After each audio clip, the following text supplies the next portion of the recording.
Hello everyone, welcome back to my YouTube channel Zoom शिक्षा। I am Divya Sharma. I hope you all are good। जैसा कि आप सब जानते हैं कि मैंने मॉडर्न हिस्ट्री की एक न्यू सीरीज स्टार्ट की है। जैसा कि आप सब जानते हैं कि मैंने मॉडर्न हिस्ट्री की एक न्यू सीरीज स्टार्ट की है, जिसकी ऑलरेडी मैं 7 वीडियोस अपलोड कर चुकी हूँ। जिसमें जो फर्स्ट वीडियो थी वो इंट्रोडक्शन पार्ट थी। उसमें मैंने इंट्रोडक्शन डिस्कस किया था ब्रीफ में कि मैं इन चैप्टर्स को कंप्लीट करूँगी, और उस इंट्रोडक्शन सीरीज़ में से मैं ऑलरेडी 2 चैप्टर्स को कंप्लीट कर चुकी हूँ। जो मेरी आज की वीडियो है वो चैप्टर 3 से रिलेटेड होगी। अगर आपको वीडियो पसंद आती है तो वीडियो को लाइक और शेयर करना ना भूलें। साथ ही साथ अगर आपने चैनल को सब्सक्राइब नहीं किया है तो आप चैनल को भी जल्द से जल्द सब्सक्राइब कर दें। तो चलिए आज ये क्लास स्टार्ट करते हैं और चैप्टर 3 को पढ़ते हैं। The agrarian structure under the British. The British came to India as traders. जो ब्रिटिश थे वो इंडिया में ट्रेड के लिए आए थे, ट्रेड करने के लिए आए थे। The political unrest of our country in the 18th century aroused the ambitions of the British. अब ब्रिटिशर्स का यहाँ पे आने के बाद जो एम था वो क्या हो गया था, इंडिया पे अपना रूल करना। They waged several wars against the provincial governors and gradually expanded their empire. और इसी के साथ उन्होंने बहुत सारे वॉर किए और उन्होंने अपने एम्पायर को एक्सपेंड भी किया इंडिया में। To control the newly acquired territories, they developed a sound system of administration and raised a strong army.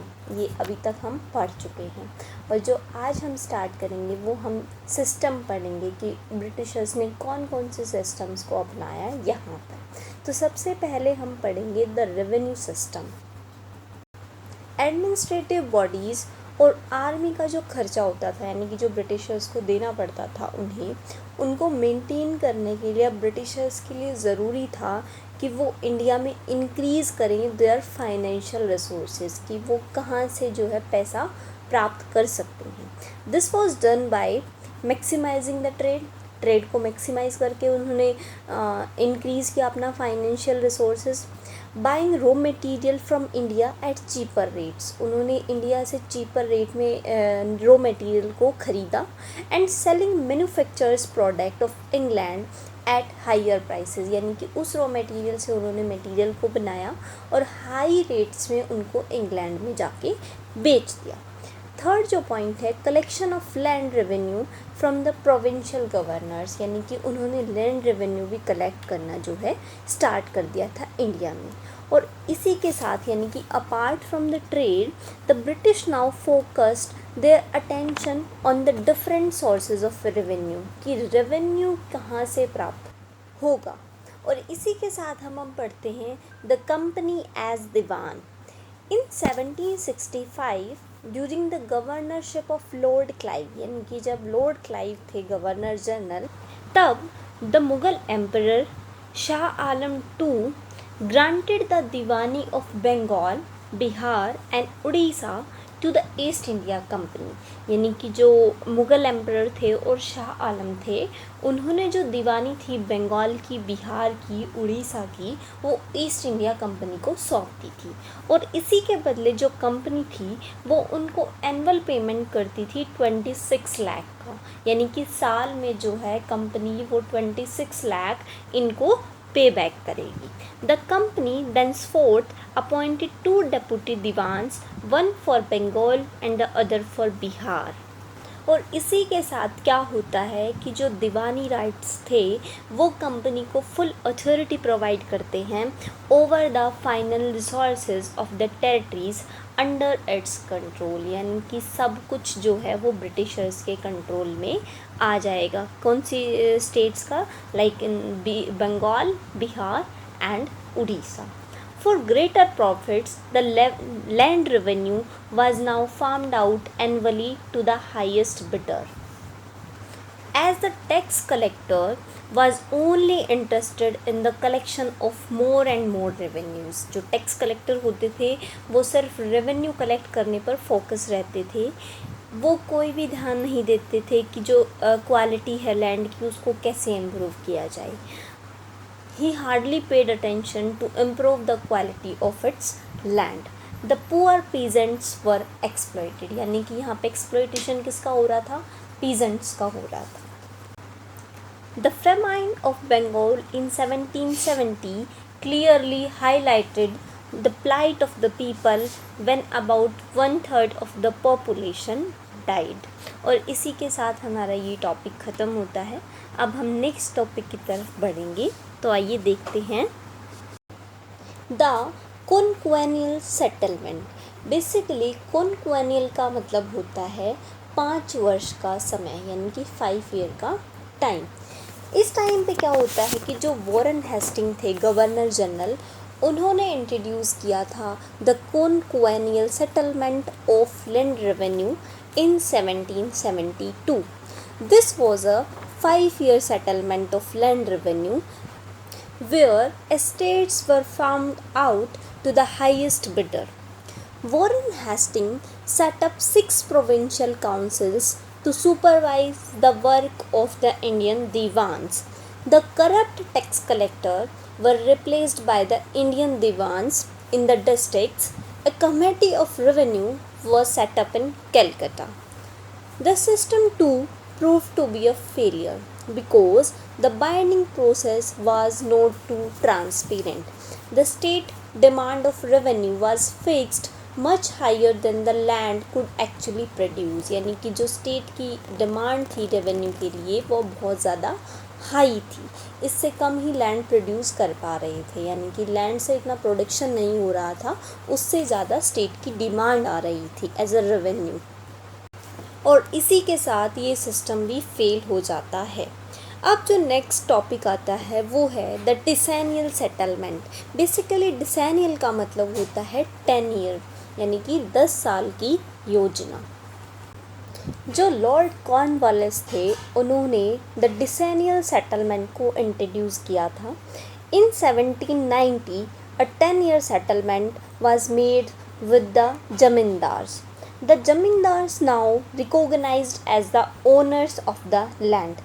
ऊपर वाले सिस्टम में ऐसा नहीं था कि उन्होंने ज़मींदार को अपॉइंट किया, लेकिन इसमें उन्होंने लॉर्ड कॉर्नवालिस ने क्या किया कि ज़मींदार्स को ओनर बना दिया लैंड का. They were required to pay annual revenue to the state. यानी कि ज़मींदार्स को क्या करना होता था?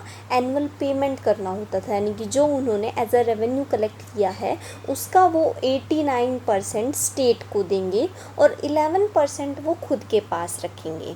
और the old committee of revenue was renamed as the board of revenue.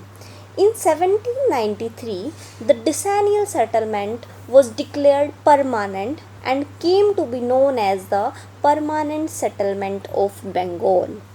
और ये जो सिस्टम था कि ज़मींदार्स 89% स्टेट को पे करेंगे और 11% खुद के पास रखेंगे, ये फिक्स्ड हो गया था हमेशा के लिए. ना ही इसको इंक्रीज़ किया जा सकता है और ना ही इसको डिक्रीज़ किया जा सकता है. It was assume that this settlement would ensure a fixed and permanent income for the state irrespective of the produce. कि अगर प्रोडक्शन ज़्यादा होता है या कम होता है उससे उनको कोई फ़र्क नहीं पड़ता, उनको अपनी सैलरी से फ़र्क पड़ता है. यानी कि जो उनको एनुअल जो पे मिल रहा है उनको सिर्फ उससे मतलब है. यानी कि ये एक तरीके से फिक्स कर दिया गया. It also saved the government expenditure on annual assessments.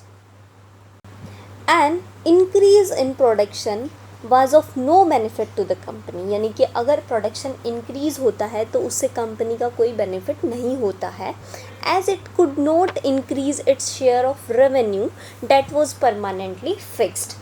On the other hand zamindar gets richer and richer. और इसी के साथ जो ज़मींदार्स थे वो अमीर पे अमीर होते जा रहे थे.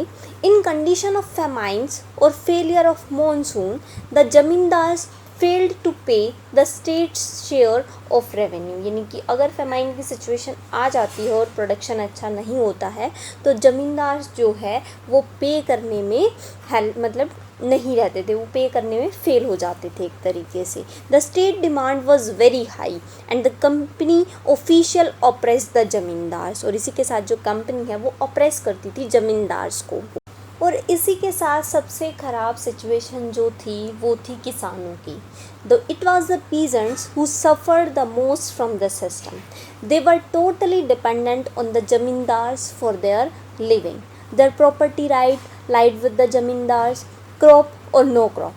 They had to pay the rent or were deprived of the land they had cultivated for generations. The positions of the peasant became equivalent to a serf. The permanent settlement were made in Bihar, Bengal, Odisha and some parts of UP. They covered 19% of the total area of British India. और इसी के साथ the डिसेनियल settlement भी ख़त्म हो जाता है, और इसके बाद अलग अलग जो है और सेटलमेंट्स आते हैं, उनको हम नेक्स्ट वीडियो में पढ़ेंगे। आज के लिए सिर्फ इतना ही। अगर आपको वीडियो पसंद आती है तो वीडियो को लाइक और शेयर करना ना भूलें।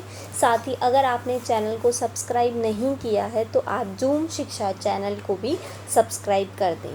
आपने अगर पहली वीडियोस नहीं देखी हैं तो मैंने इसकी एक अलग से प्लेलिस्ट बना रखी है, आप उसमें जाके पहले सारी वीडियोस को एक बार चेक कर लें, और उसके बाद अगर आप आगे कंटिन्यू रखेंगे तो आपको इंटरेस्ट आएगा पढ़ने में। क्योंकि अगर आपको पीछे का नहीं पता है तो आपके लिए थोड़ा सा कन्फ्यूज़न क्रिएट हो सकता है।